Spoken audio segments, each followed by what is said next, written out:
Le centre communal anime une action générale de prévention et de développement social dans la commune, en liaison étroite avec les institutions publiques et privées.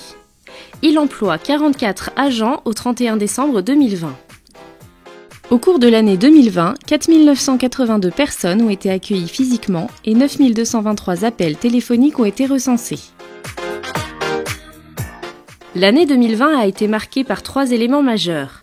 Une crise sanitaire sans précédent qui a paralysé le pays dans tous les domaines, les élections municipales avec la mise en place du nouveau conseil d'administration du CCAS en juillet 2020, la recherche d'un prestataire pour réaliser en 2021 l'analyse des besoins sociaux pour répondre au mieux aux besoins des Castelbriantais. Voyons dans un premier temps les chiffres clés de l'activité du CCAS, puis nous reviendrons mensuellement sur les actions phares de l'année 2020. Malgré la Covid, les services du CCAS ont continué leur mission et leurs interventions auprès des usagers en respectant les consignes en vigueur et ont développé les services de portage de courses et médicaments lors des confinements. Tout au long de l'année, l'accompagnement social s'est poursuivi avec 762 rendez-vous posés et 594 personnes reçues. 24 permanences ont été tenues et 42 rendez-vous réalisés dans le cadre du point conseil budget sur 7 mois d'ouverture. La ville de Châteaubriand compte 1011 logements à caractère social. Le service logement du CCAS a reçu 275 personnes et a traité 187 dossiers. D'autre part, 15 visites à domicile ont été réalisées dans le cadre de la lutte contre l'insalubrité. 48 victimes ont été reçues lors de la permanence de France Victimes 44 et 7 familles dans le cadre du Conseil des droits et devoirs de la famille. Le service d'aide à domicile a accompagné 151 personnes et réalisé 9 638 heures. Le SIAD a suivi 79 patients tout au long de l'année. Le centre de soins infirmiers a pris en charge 765 patients et réalisé 72 744 actes. 207 dossiers de téléassistance sont ouverts au 31 décembre 2020.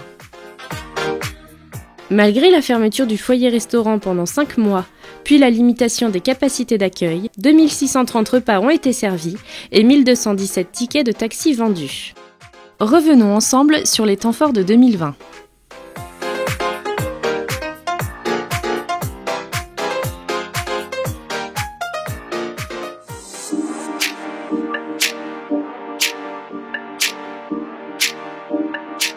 En janvier, l'action Mieux vivre au quotidien avec la maladie de Parkinson s'est poursuivie avec l'organisation de cours de sophrologie pour les malades et leur entourage, salle du foyer-restaurant tous les vendredis.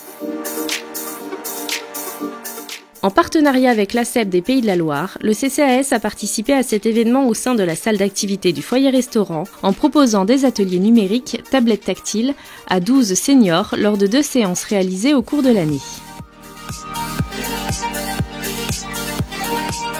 L'action Senior Votre Futur s'invente aujourd'hui a permis l'organisation de 3 ateliers pour impulser une réflexion sur l'avenir et la personnalisation du projet de vie.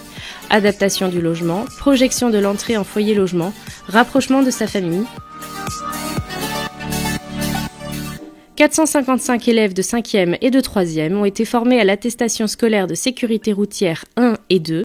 48 élèves du CP au CM2 de l'école Vieux-Terrasse ont bénéficié de l'intervention de la brigade de prévention de la délinquance juvénile dans le cadre de la prévention violence-harcèlement. Suite à une délibération du conseil municipal, un poste de médiateur à l'école dans le quartier de la Ville-aux-Roses a été créé en cofinancement avec la ville. Peggy Ardouin a ainsi été recrutée et a débuté ses fonctions en février. L'épidémie Covid-19 et le confinement ont entraîné la fermeture du foyer-restaurant le 16 mars. De nouvelles initiatives de solidarité ont été lancées avec la création de la plateforme Tous Solidaires et la mise en place d'un service de portage de courses et de médicaments assuré par les agents municipaux et les bénévoles. Face à ce contexte exceptionnel, une permanence téléphonique d'accompagnement des usagers est mise en place 7 jours sur 7. Les actions de lutte contre les discriminations du lycée Moquet-le-Noir et la semaine de l'altérité au collège de la Ville-aux-Roses initialement prévues n'ont pu se tenir et seront reportées.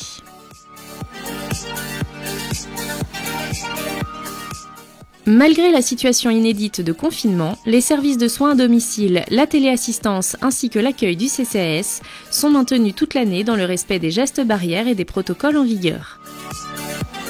Le portage de courses et de médicaments ainsi que la permanence téléphonique se poursuivent tout le mois. Opération Fleurissons nos aînés. Des jardinières ont été fournies par la ville de Châteaubriand afin d'égayer les balcons de la maison de retraite de Béret.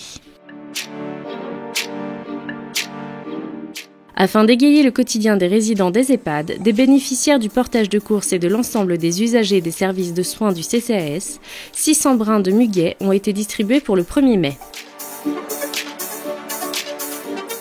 Un premier bilan intermédiaire du portage de courses a été réalisé. 61 personnes ont bénéficié de ce service et 160 portages ont été réalisés par les 29 bénévoles sollicités et les 4 salariés volontaires.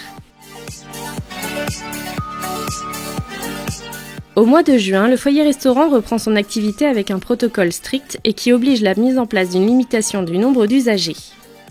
Le service de portage de livres à domicile reprend également son activité avec pour volonté de développer ce moment de partage avec les usagers aimant la lecture. Suite aux élections municipales de mars 2020, le nouveau conseil d'administration du CCAS s'est installé le 3 juillet. Claudie Sonnet, adjointe à la solidarité et au handicap, a été élue vice-présidente, prenant ainsi la suite de Marie-Jo Havard. Les sorties à la journée, organisées par le CCAS en partenariat avec le groupe d'entraide mutuelle et le relais accueil proximité, ont permis à 81 personnes de passer un bon moment et de s'évader de leur quotidien. Dans le cadre de la sécurité routière, une liaison douce entre le quartier de Renac et le collège de la Ville-Rose a été réalisée. Une boîte à livres est mise en place dans les locaux du CCAS et ravit les utilisateurs. Les résidents des maisons de retraite de Châteaubriand et Poincé ont réalisé des œuvres de grande qualité qui ont pu être mises en valeur dans le hall du CCAS. Le CCAS a entamé un travail avec les Récia sur le respect et le vivre ensemble pour leurs 48 résidents. Suite aux réunions sécurité organisées par la municipalité, une cellule d'écoute et de soutien aux victimes a été créée. Une action de prévention sécurité routière visant l'éclairage des 2 roues a été menée dans le cadre du Conseil local de sécurité et de prévention de la délinquance. À l'annonce du 2e confinement, les rendez-vous sociaux en présentiel se sont poursuivis et le foyer-restaurant a dû refermer ses portes à compter du 30 octobre. Le CCAS a réactivé le portage de courses. Dans le cadre des travaux en régie, le CCAS a privilégié la réfection du local SDF, local qui a comptabilisé 113 nuitées.